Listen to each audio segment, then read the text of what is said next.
Buen día, mi nombre es Andrés Ung y hoy voy a hablar sobre el decaimiento alfa.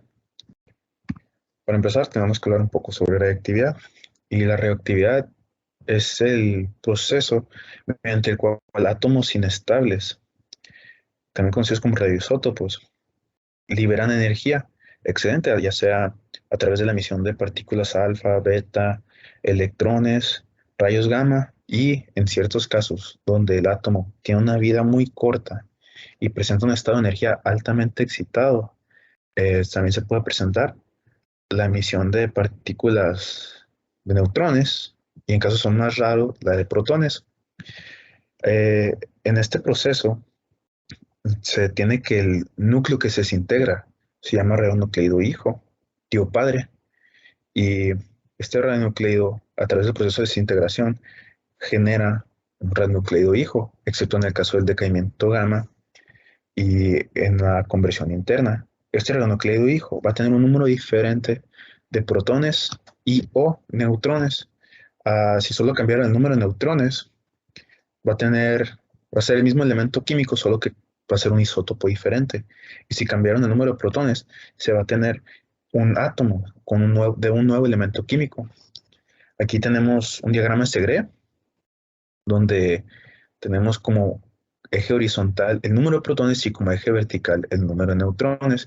Aquí se presenta una curva de estabilidad, se le llama, esta curva negra, que son los nucleidos, los isótopos estables, y los demás son los nucleidos inestables y tiene aquí el tipo de decaimiento más probable que puedan experimentar. Aquí podemos ver el decaimiento alfa en los nucleidos más pesados, más básicos. También al hablar de reactividad, vamos a hablar un poco de la vida media. Eh, Se tiene que entender que la reactividad no es un proceso aleatorio, o sea, no se puede decir con exactitud cuándo va a ser, cuándo se va a desintegrar un átomo en específico, sin importar cuánto tiempo lleve de vida el átomo. Pero para un grupo de átomos se tiene una tasa de decaimiento esperada que está dada por una constante de decaimiento o vida media también se le llama. Y podemos ver aquí eh, el estroncio que tiene una vida media de 28 años.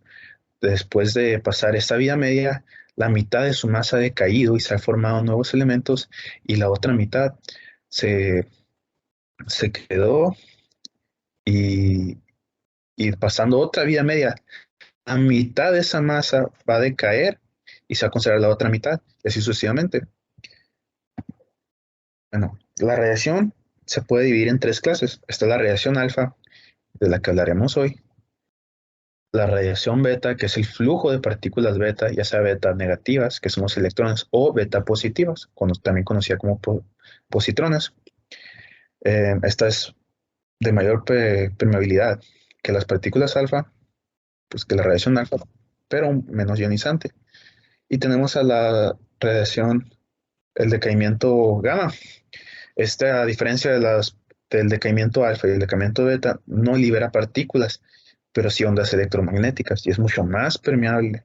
Tiene mucha más permeabilidad que las partículas alfa y que las partículas beta. Por eso en los reactores nucleares se usan paredes de hormigón muy grueso y plomo por, por la energía que tiene este tipo de decaimiento. Y el decaimiento alfa se trata de un flujo de partículas alfa. Estas partículas alfa están compuestas por dos neutrones y dos protones, haciéndolos prácticamente núcleos de helio. Por su misma composición, que son dos protones, están cargadas positivamente. Son muy másicas, tienen mucha masa, de hecho son 7000 veces más pesadas, tienen 7000 veces más masa que una partícula beta. Eh, Son muy energéticas, solo que la mayoría de su energía se convierte en energía cinética. Ellos salen disparados con una velocidad de 15.000 kilómetros al segundo, pero son poco penetrantes porque interactúan con fuerzas magnéticas. Su carga eléctrica genera desprendimiento de los electrones orbitales con los que choca al salir del núcleo, por lo que lo convierte en algo muy ionizante. Y esta interacción magnética junto con la pesadez de esta partícula hacen que pierdan la energía muy rápido. Entonces no recorren una distancia muy grande, por eso no son tan permeables tampoco. Se dice que con una hoja de papel se pueden detener. Como son muy pesadas, generalmente no hay nada que que altere su trayectoria, por eso presentan trayectorias rectilíneas y tienen una energía entre los 5 a los 9 megaelectronvolts. Tienen mucha energía. Las primeras partículas alfa fueron descubiertas por Rutherford. La radiación alfa fue descubierta por Rutherford en 1899 al estudiar los papeles de Becquerel en cuanto a la radiación del uranio y la radiación de Röntgen, que fue un físico alemán. Eh, Se dio cuenta en los estudios de Becquerel que la radiación del uranio penetraba a través de diferentes placas metálicas y podía generar una reacción en una hoja fotosensible del otro lado de la placa. Y tanto la de Becquerel como la de Röntgen generaban ionización en gases cuando se ponían en los experimentos, pero se dio cuenta que había una diferencia entre la radiación de Röntgen y la de Becquerel, que la de Becquerel se podía polarizar y la de Röntgen no. Entonces se puso a analizar las dos y se dio cuenta, utilizando diferentes placas, que a diferente grosor de estas placas y composición interactúa de manera diferente la, la radiación. Entonces distinguió estos dos tipos de radiaciones en radiación alfa y radiación beta. Ya después, en 1908, sería cuando Rutherford pudo sintetizar esas partículas alfa dentro de unos recipientes de vidrio y los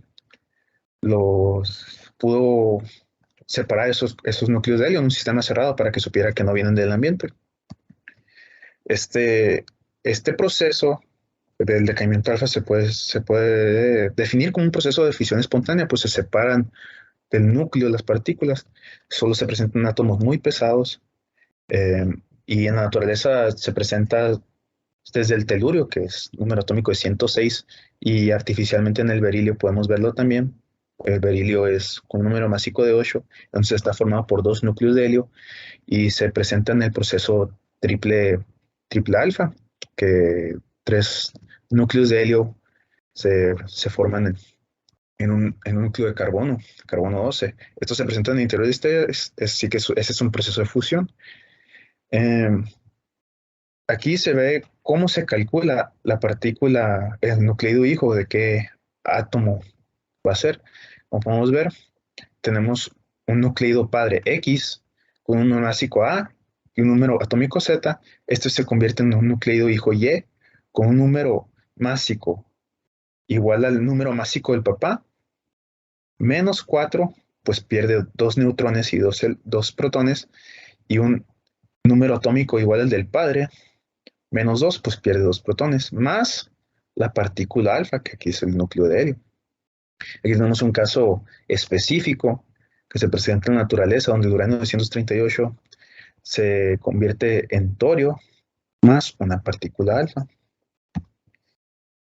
Ahora, la teoría del decaimiento alfa viene de que la partícula alfa ha sido una de las más estudiadas, pues el proceso de decaimiento alfa ha sido de los más estudiados y ha ayudado a entender mucho sobre los núcleos no estables, así como el estado de energía fundamental de los mismos y sus niveles de energía.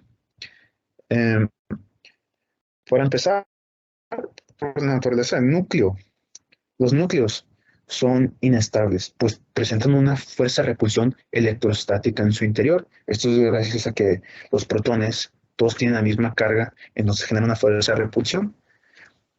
Entonces, para que los núcleos se mantengan unidos, ocupan una fuerza de atracción mayor a la fuerza de repulsión para que no salgan disparados todos estas partículas. Esta fuerza es la fuerza nuclear fuerte. La fuerza nuclear fuerte tiene una relación, y esta relación con la fuerza de repulsión magnética es lo que va a decir si un átomo es estable o es radioactivo. Al principio, la energía de la partícula alfa era un misterio. Eh, ¿Por qué? Porque de acuerdo a la mecánica clásica, no podía escapar del núcleo de un átomo, no tenía suficiente energía. Entonces, después de que se calculara el tamaño aproximado del núcleo con la dispersión de Rutherford, se pudo calcular la altura de la barrera de Coulomb. La barrera de Coulomb en relación a la ley de Coulomb y dice es la barrera de energía producida por la energía electrostática que el núcleo atómico debe superar para experimentar una reacción nuclear. Como sabemos, la ley de Coulomb indica que la fuerza entre dos cargas va a ser igual al producto de las cargas por la constante Coulomb sobre el radio al cuadrado. Una vez que se calculó esta fuerza, se dieron cuenta que la altura de esta barrera era mucho mayor a la producida a la que se observaba en partículas alfas emitidas. Por ejemplo, eh, se dieron cuenta que en el plutonio, que tiene una barrera de Coulomb de 26 megaelectronvolts, nada más emitía partículas de aproximadamente 8.4 megaelectronvolts, o sea, la cantidad de energía requerida era mucho mayor.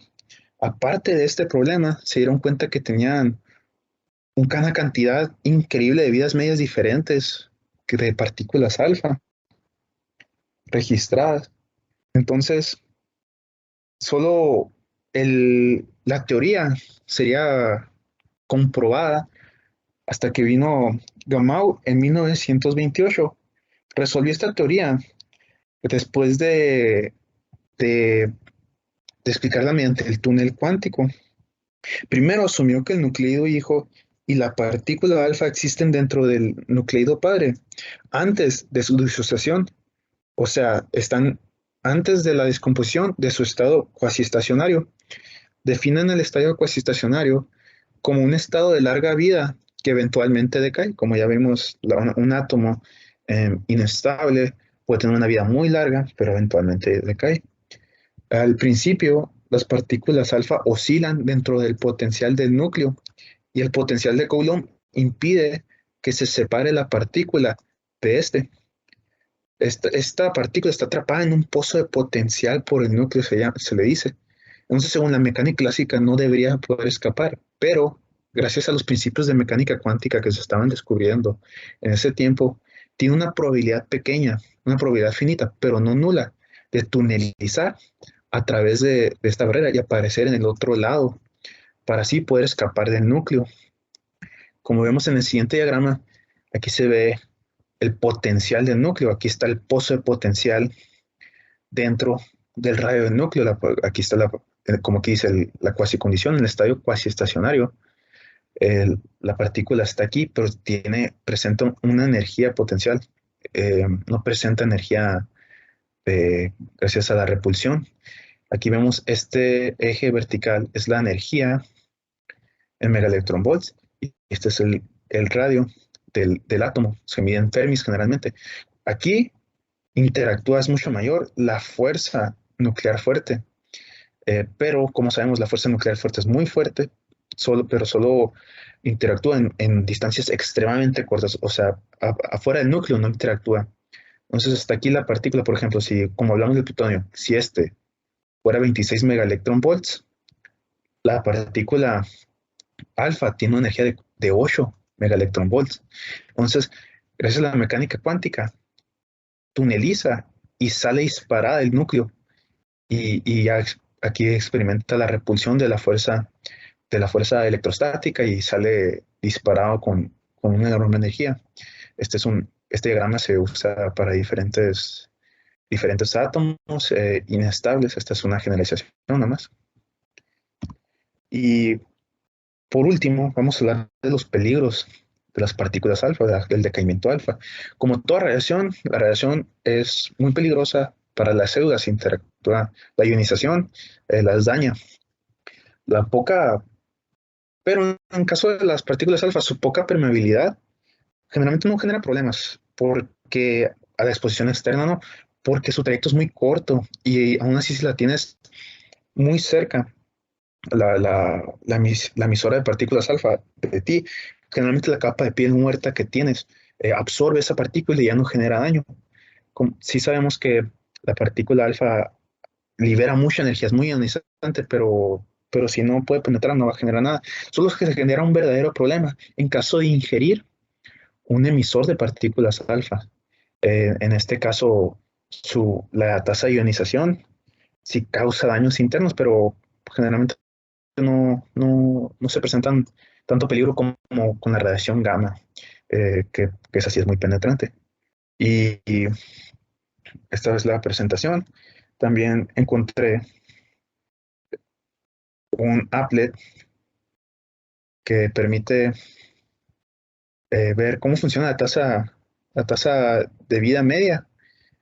Puede ser en múltiples átomos o en uno y puedes cambiar el átomo para ver a cuál se quiere desintegrar. Por ejemplo, aquí se ve ha excedido la vida media, como sabemos, puede durar de microsegundos a cientos de miles de años. Y aquí está el pozo de energía cuántico. Sí, el, el centro de aquí del pozo sería el radio, como se ve, del, del átomo. Y afuera aquí es la repulsión ahí. Aquí se decayó un átomo y liberó una partícula alfa. Y ya puedes reponer un núcleo y si se va calculando la vida media. Aquí se ve el diagrama que vimos hace poquito. Muchas gracias por su atención y tengan un buen día.